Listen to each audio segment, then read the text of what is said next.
জয় ঠাকুর। শ্রী শ্রী রামকৃষ্ণ পুঁথি চতুর্থ খণ্ডের অন্তর্গত মহেন্দ্র মাস্টারের আগমন এই অধ্যায় থেকে আজ আমরা অষ্টম দিন পাঠ করছি। পর্ব 544, পৃষ্ঠা সংখ্যা 354 এর কিছু অংশ থেকে 355 এর কিছু অংশ পর্যন্ত। এর আগের দিনের পাঠে আমরা দেখেছি ব্রাহ্ম ভক্ত, ব্রাহ্ম শিরোমণি কেশবচন্দ্র সেন, যিনি পরম প্রভুর ভক্ত, তিনি সর্বদাই ঠাকুরের গুণগান গাইছেন, ঠাকুরের কাছে কাছে থাকছেন, ঠাকুরকে বাড়িতে নিয়ে গিয়ে নাম সংকীর্তন করাচ্ছেন এবং ঠাকুরকে খাইয়ে দিচ্ছেন, তার মুখ মুছিয়ে দিচ্ছেন। বাড়িতে থাকলে ছাড়তে যাওয়ার সময় তিনি খুব কষ্ট পাচ্ছেন এবং যখন তার সাথে দেশ বিদেশ থেকে নানান জন আসছেন, তাদের সঙ্গে ঠাকুরের গুণগান নিয়ে কথা বলছেন, কাউকে কাউকে ঠাকুরের কাছে নিয়েও বা আসছেন। কারো কারো সঙ্গে ঠাকুর কিরকম কিরকম খেলা করছেন, পুথিকার বলছেন পরে পরে সব বিবরণ বলবো, এখন একসাথে সবকিছু বলা যায় না, ধীরে ধীরে মন পুঁথি শোনো। এই অবধি গতদিন পাঠ করেছিলাম, পরের অংশ আজ পাঠ করছি। একদিন ভক্তবর শ্রীমনমোহন গৃহী ভক্তদের মধ্যে গণ্য একজন, সঙ্গেতে গিরীন্দ্র মিত্র সুরেন্দ্রের ভাই, তরি যোগে চলিছেন দেখিতে গোসাই। ব্রাহ্মভাব বলবৎ গিরীন্দ্রের মনে, সাকার ঈশ্বর কথা আদতে না মানে। ব্রাহ্ম ধর্মে মতি তার কেশবের দলে, বদন বিকৃত হয় সাকার শুনিলে।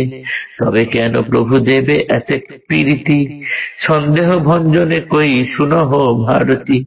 রূপে গুণে প্রভুদেব ভুবন মোহন, বারেক দেখিলে কভু নহে বিস্মরণ। আপনার ঘরে মনে নাহি যায় রাখা, সৌন্দর্য সে অঙ্গময়ে এত ছিল মাখা। ভগবান জ্ঞানে কেহ না যায় কাছে, না দেখিলে মরে যেন দেখে তবে বাঁচে। প্রভুর এতেক স্নেহ ছিল সকলেরে, দিনেকে আপন যে বা ছিল বহু দূরে। প্রেমময় দেহ তার শুদ্ধ প্রেমে ভরা, প্রেমে মজে মত্ত লোকে হয়ে আত্মহারা।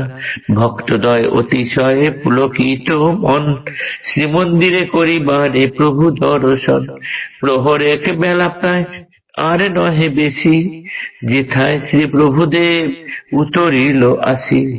আপন মন্দিরে হেথা প্রভুদেব রায়, পুলকে পরিণীত তনু দেখিয়া দোহায়।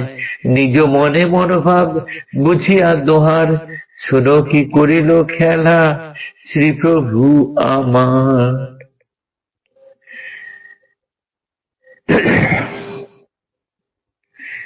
কেশবের কথা আমরা এর আগে পাঠ করলাম। আরেকজন ভক্ত শ্রী মনমোহন, যিনি গৃহভক্তদের মধ্যে একজন অন্যতম ব্যক্তি, তিনি এবং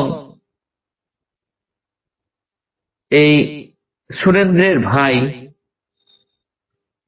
এই দুজন একদিন চলেছেন নৌকা যোগে ঠাকুরের সঙ্গে দেখা করতে।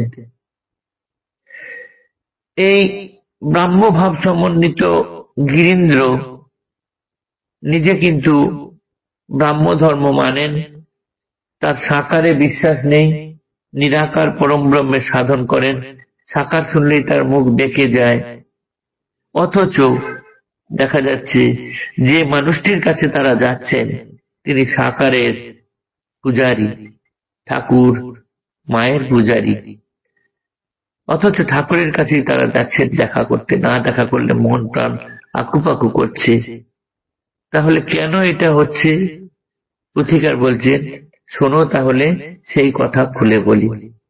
রূপে গুণে প্রভুদেব ভুবন মোহন, বারেক দেখিলে কভু নহে বিস্মরণ।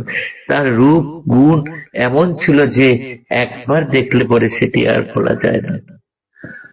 তার মুখ দিয়ে তিনি যে কথাগুলো বলতেন, গতকাল যার সঙ্গে পরিচয় ছিল না তাকেও তিনি এত ভালোবাসতেন, এত সুন্দর করে তিনি তার সঙ্গে তার মতো করে কথা বলতেন যে কাল অবধি যার সঙ্গে চেনা পরিচিত ছিল না তিনিও এত আপনার জন হয়ে যান, এত ভালোবাসা পান তার কাছ থেকে যে বাড়ি চলে গেলেও ঠাকুরের কথা স্মরণ করতে থাকেন সব সময়, ঠাকুরের কথা ভুলতে পারেন না।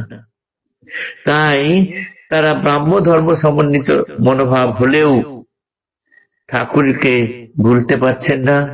মনমোহন এবং গিরীন্দ্র এরা নৌকা করে ঠাকুরের কাছে দেখা করতে আসছেন, ঠাকুরের প্রেমে মজে যাচ্ছেন। যেই একবার ঠাকুরের কাছে আসছেন, তিনি ঠাকুর যেখানে ছিলেন সেইখানে এসে তারা নৌকা থেকে নামলেন। এদিকে ঠাকুর কিন্তু মনে মনে সব জেনে গেছেন যে এই দুজন আসছেন, তার মনে আনন্দে পরিপূর্ণ। দুজন ভক্ত দেখতে পেয়ে, দুজনকে দেখতে পেয়ে ঠাকুর কি করলেন?